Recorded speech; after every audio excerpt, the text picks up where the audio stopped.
Olá pessoal, tudo bem? Meu nome é Mozart, eu sou gerente comercial de uma das unidades de negócio aqui na Control ID.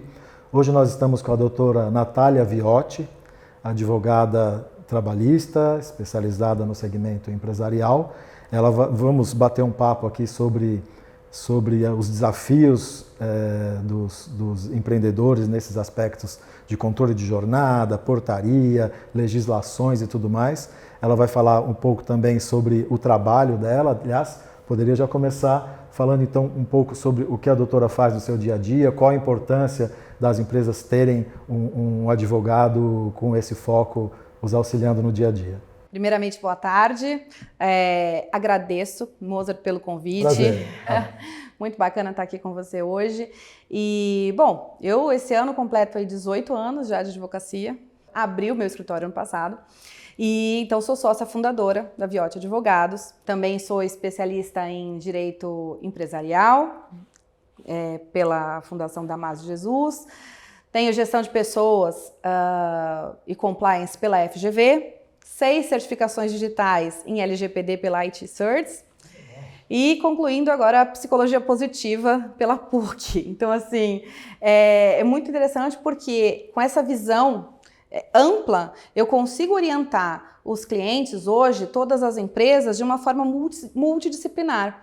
Então, a importância de um advogado trabalhista empresarial, ela vai muito além ali de um processo trabalhista, porque muita gente acha que o advogado é aquela pessoa que você contrata quando chega o processo. Nesse momento. Exato. E não é porque ele fala assim, não, mas eu tenho um contador, então o contador ele vai me salvar ali. Não, ele não vai. Ele não é advogado. Então, o advogado trabalhista, ele te dá um suporte de forma preventiva para que você não tenha ali ação trabalhista. Pelo menos você reduz o seu risco. Ele vê questões de jornada, ele olha os cartões de ponto e vê se o pessoal está fazendo mais horas do que a legislação prevê, vê questões até ergonômicas, de saúde, insalubridade, enfim. Então, o advogado trabalhista empresarial é a pessoa que caminha, eu costumo dizer, ele atravessa o rio junto com o empresário, sabe?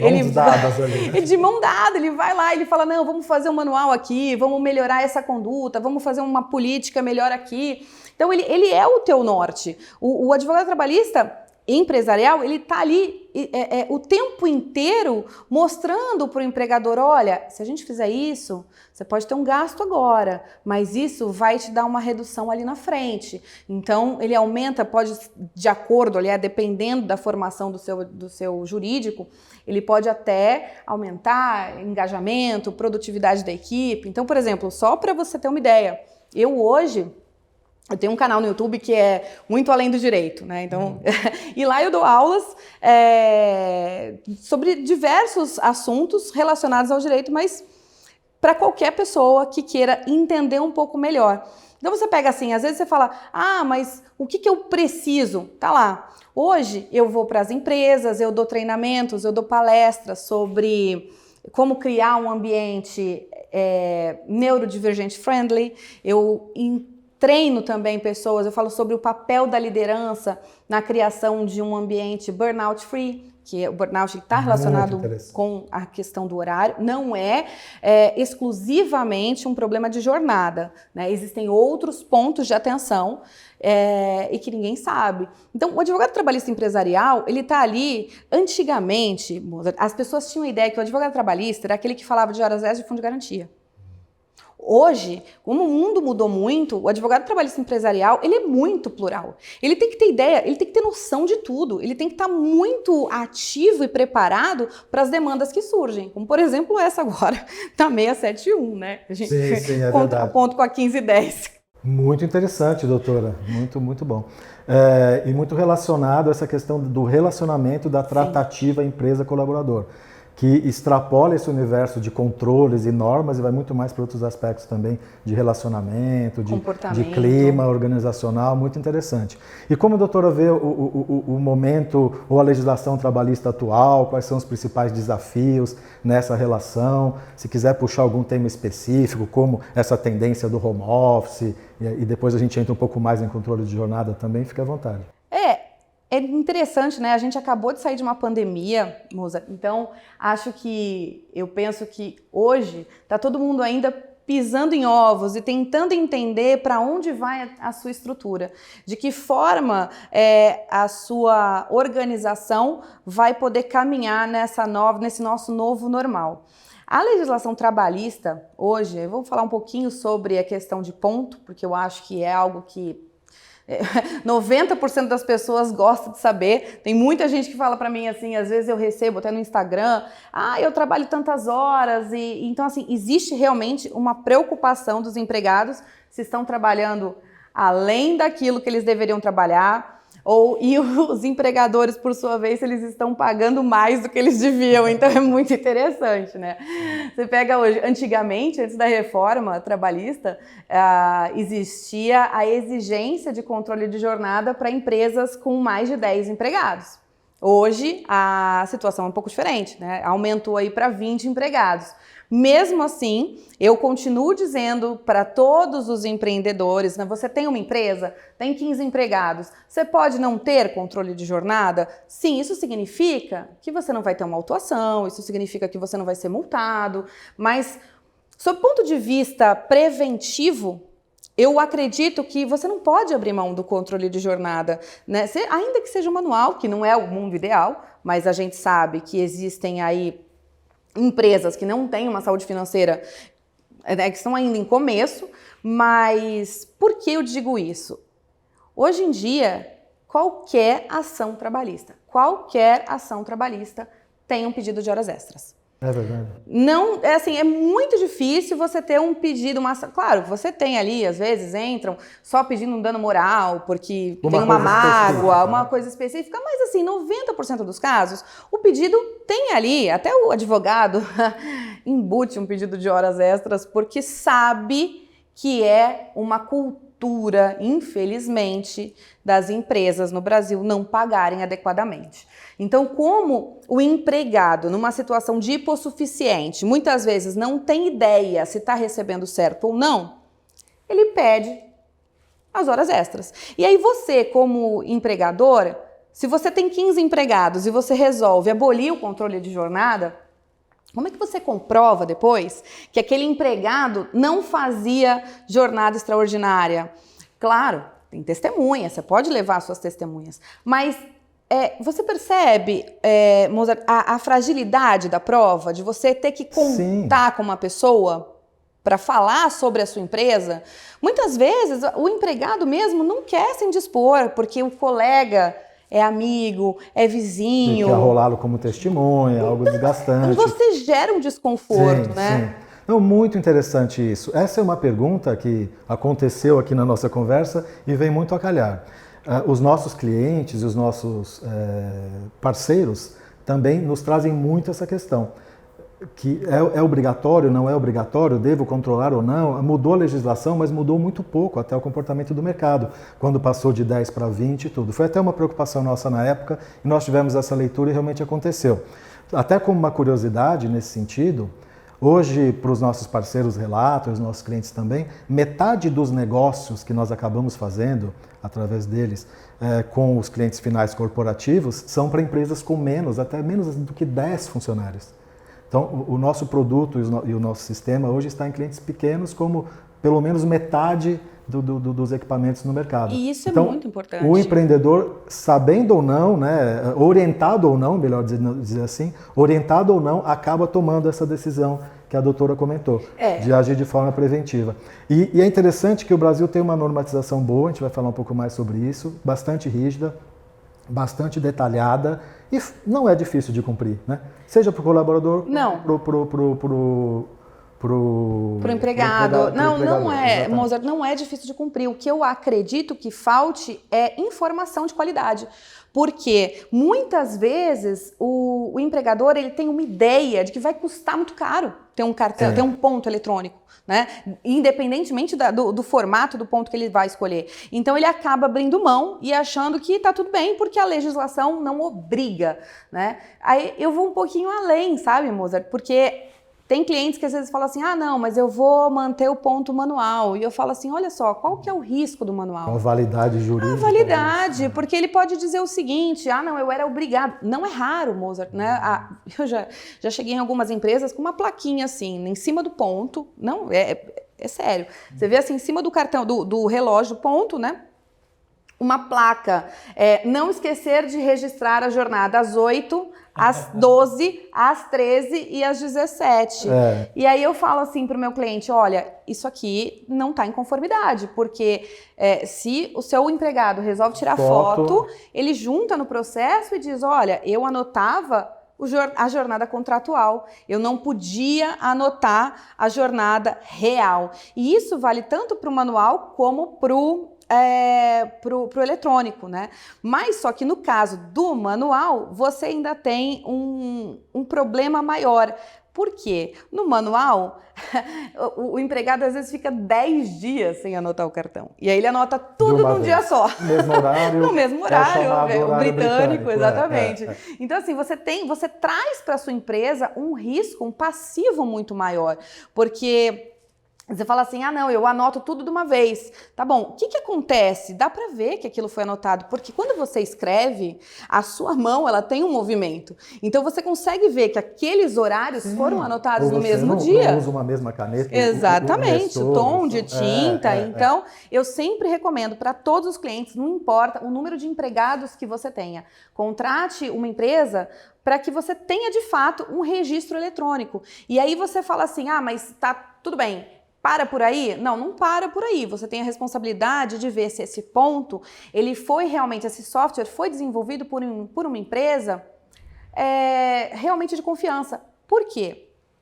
Muitos processos, e já peguei inúmeros processos, onde o empregado diz que era muito fácil alterar o cartão de ponto eletrônico, que o próprio RH alterava.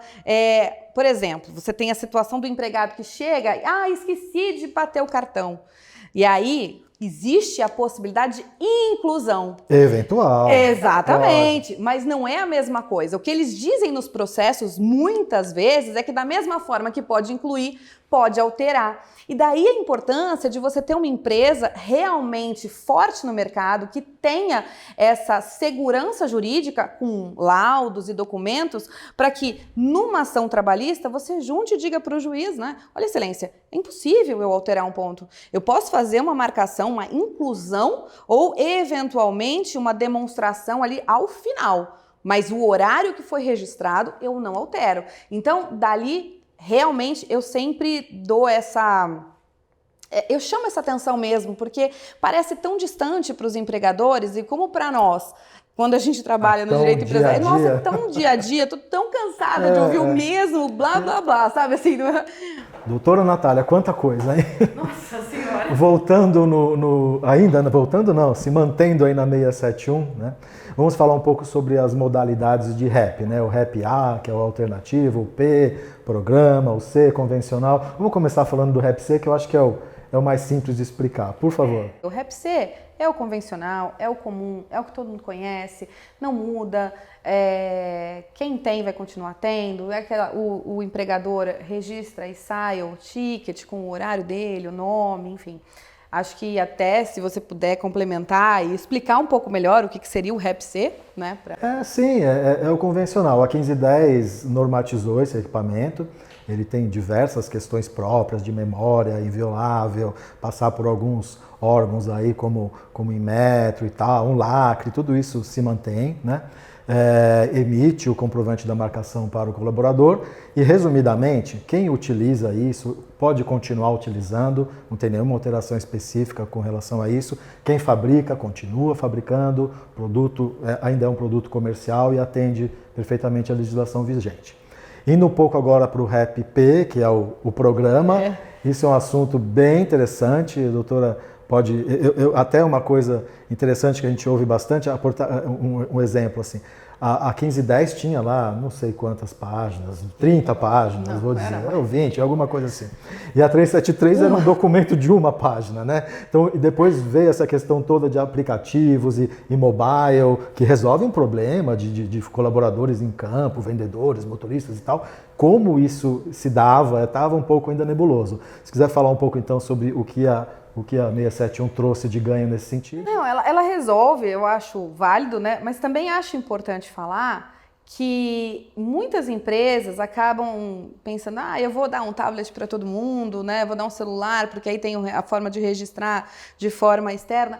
Mas eu sempre costumo dizer, se ele vai à sua empresa, tenha o aparelho na empresa, porque talvez seja você gaste um pouco menos, você tem um pouco de ganho financeiro aí. Por quê? Vou explicar. É muito comum perder o tablet, não usar o celular corporativo às vezes, né? Você deixa em casa, quebra. Tem empresa que não tem celular corporativo. Exatamente, tem empresa que não tem o celular corporativo, mas assim, é muito comum também você falar, olha, fui roubado, levaram, né? Fui furtado, na verdade. Então, eu sempre oriento, olha, veja se existe a possibilidade de você ter realmente o aparelho na empresa, para que esse registro possa ser mais... você evite de não ter esse registro, de você ter que depois alimentar de forma manual ou não sei... De forma recorrente. Exatamente, de forma recorrente. Mas ele realmente trouxe essa vantagem, porque você tem, sim, a gente tem que lembrar, tudo bem, ele é jornada externa, e a gente tem na nossa legislação trabalhista, né, os cargos que não dependem de registro de ponto, que estão elencados no artigo 62 da CLT. Então, aqueles empregados que trabalham de forma externa, eles estão liberados do controle. No entanto, existem empresas que, mesmo assim, elas optam por fazer o controle da jornada para evitar também o risco de depois ele entrar com uma ação e dizer que havia controle. Agora, uma coisa é não ser obrigado a fazer o controle, mas nada impede que a empresa faça. É isso? Entendi corretamente? Você precisa alinhar com o seu jurídico, né? Qual seria a melhor estratégia. Tá. Por quê? Existem ações, e é muito comum você ver isso, por exemplo, em empresas de corretores de seguro ou vendedores até de aplicativo, de quem treina para os postos de gasolina, não tem aplicativo de você ter vantagem quanto mais você abastece. Então, existem essas pessoas que passam a sua jornada de forma externa, né, treinando frentistas, treinando donos de postos de gasolina, e a jornada teoricamente seria externa. E aí depois eles acabam pedindo horas extras, por quê? Porque eu tinha que acordar muito mais cedo, eu pegava muito trânsito, eu ficava preso e eu saía tarde. E aí a empresa, para não correr o risco, ela acaba preferindo fazer o controle de jornada, tá?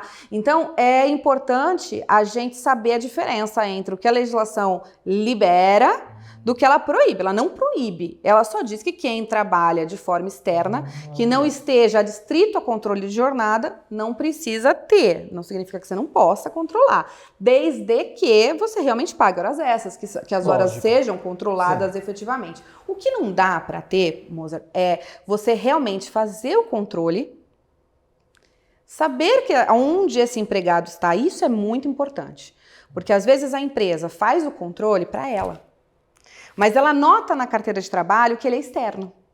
Então, isso é um ponto de alerta. Se você está controlando ele, você não pode dizer que ele é externo. Então, percebe a sutileza do risco? Usar o controle de jornada para outros fins. Por exemplo, a geolocalização, olha, você disse que estava em tal cliente. Exatamente. Tá. Por exemplo, aí você não promove ele porque você vê que ele está trabalhando pouco, né? Isso acontece. Você fala assim, não, eu não era controlado, eu não recebi horas extras, mas eu não recebi a promoção porque a empresa sabia onde eu estava. Doutora Natália, vamos falar então agora um pouco do Happy A, que é o alternativo. Esse é um dos que gera mais dúvidas aí. Até para mim. Até para você. O que é alternativo? Pois é, o alternativo, olha, você vê assim, eu não conheço, aliás, nenhum cliente meu usa o RPA, então assim, para mim é algo muito fora, mas o que eu posso dizer para quem está assistindo a gente é que o REPA, ele realmente precisa de uma negociação, seja pela convenção coletiva, ou fazer um acordo coletivo com o sindicato, enfim. Então, você precisa prestar atenção para ver se o controle, a solução que você está contratando, está de acordo com aquilo que foi negociado. Então, basicamente... É muito raro. Muito raro. Acho que são situações específicas de trabalho e aí o sindicato entra para mediar isso, e, enfim. E aí, às vezes, pode complicar um pouco. Então, acho que por causa disso, as empresas acabam preferindo contratar soluções como o REP-C e o REP-P. Né? Então, acho que é isso. Doutora Natália, a doutora gostaria de fazer algum comentário final sobre toda essa nossa conversa? Moza, primeiramente, eu queria agradecer a oportunidade e relembrar a todos os empregadores, a todas as empresas, que quando forem escolher uma empresa, uma solução de controle de jornada, prestem atenção se essa empresa é realmente uma empresa idônea, se ela está alinhada com todos os requisitos da Lei Geral de Proteção de Dados, que é a LGPD, se ela tem todos os seus certificados, todas as certificações necessárias, seja pela ICP, se o aparelho a solução que você contratou realmente está registrado no INPI. Acho que essas são as considerações finais, mais importantes, porque às vezes a empresa contrata uma empresa que não te dá suporte lá na frente. Então, você acha que você está com controle legal e aí chega uma reclamação trabalhista e você não consegue juntar um laudo que comprove a autenticidade daquele sistema, que comprove o quanto aquele software é realmente verossímil e te traz segurança. Então, acho que, fechando tudo que a gente falou, a segurança da empresa é algo muito importante e que às vezes as pessoas não dão tanta importância, não chama tanta atenção, porque é algo que a gente não vê, né? Sim. É algo que não é mensurável, é diferente. Não, exato. Comprar, vender, é diferente de você falar, eu vou colocar um ar-condicionado bom porque essa sala está quente, algo que você sente diariamente, não é? A temperatura, por exemplo, dando um exemplo assim. O registro ponto não, às vezes você fala, não, contratei ali, tem um registro, a pessoa vai lá, e aí lá na frente que você presta, você vê que foi uma surpresa ruim. Isso, muito interessante sua colocação. Até para nós é um desafio muito grande, porque nós somos uma indústria, desenvolvemos softwares, tem uma equipe comercial e muitas vezes as nossas reuniões são jurídicas ou quase que, se não completamente, vão muito para esse lado. Então, realmente é uma responsabilidade muito grande, a gente percebe essa dificuldade aí, essa preocupação para tomar esse tipo de decisão por parte dos nossos clientes também. E, pessoal, muito obrigado por ter nos acompanhado nesse momento. Mais uma vez, se tiver alguma dúvida, algum comentário, escreva para nós vamos responder todo mundo. Escrevam também para a doutora Natália, procurem a doutora Natália para ajudá-los aí no dia a dia. E até a próxima, curtam, compartilhem. Muito obrigado pela audiência de vocês. Um grande abraço a todos. Grande abraço.